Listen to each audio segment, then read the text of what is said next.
college stripper journals, golden boys, all that glitters. Rusty's affinity for effects sometimes got us in trouble, though at times one does suffer for their craft. I'll be clear here.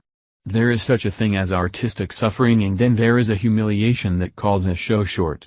More on that later, but first you should understand why Rusty went to these lengths to fully satisfy our clients.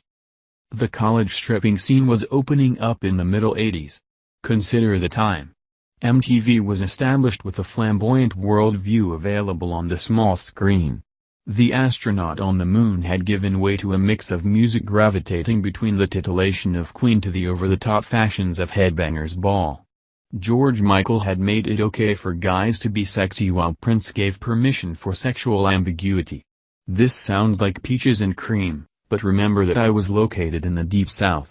The biz was more open than veterans reported in their tales of past woe, but there was still incredible pressure to be incredibly discreet while going big, big, big.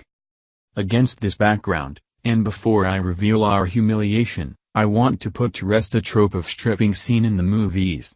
The pressure felt on the college stripping scene pushed together teams of strippers. Rusty and I were one such duo.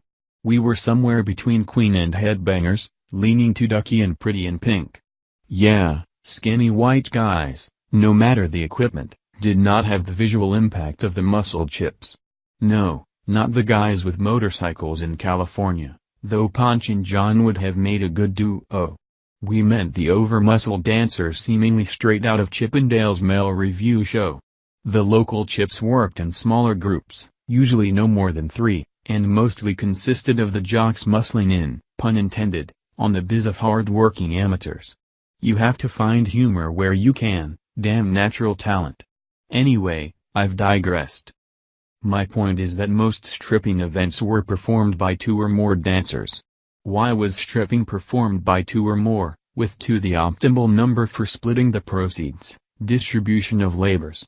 I was a few years past 19, the supposed height of my sexual drive. Rusty was a little further along given his collegiate career, but with advanced age comes knowledge. He explained life was all about polarities. Remember, he was the philosophical English major. With the hard comes the soft, with the long comes the short. My translation: there are good nights and bad nights.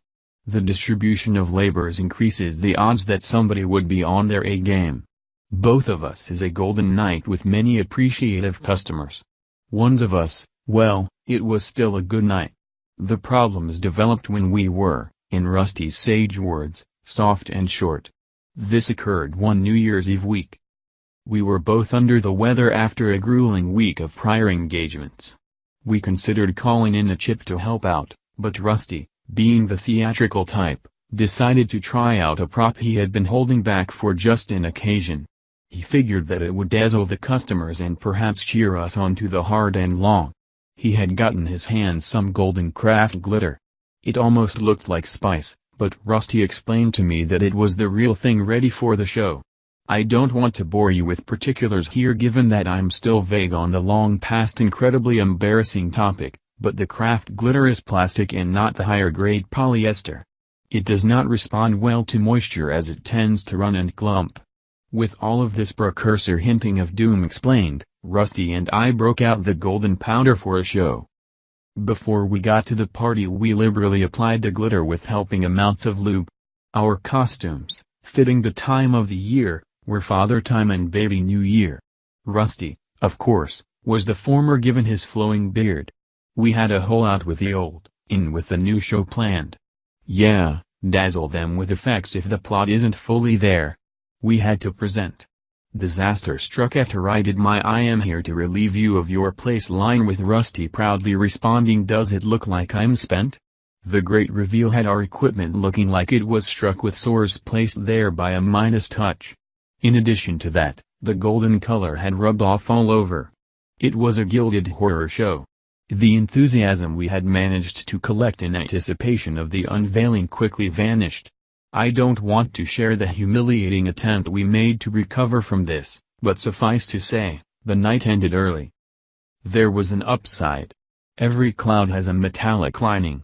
The incredibly fine nature of the glitter made it very difficult to fully remove even with vigorous rubbing. That led to an interesting challenge for all involved, and several did try. For a few months, our folly made our names shine that much brighter on the stripping scene. The chips may have had their ABS, but we had gone through the craft fires to come out brighter on the other side. Fame recouped our spirits and the team was fully at bat. All that glitters is not gold, but we lived at large as the Golden Boys for long enough.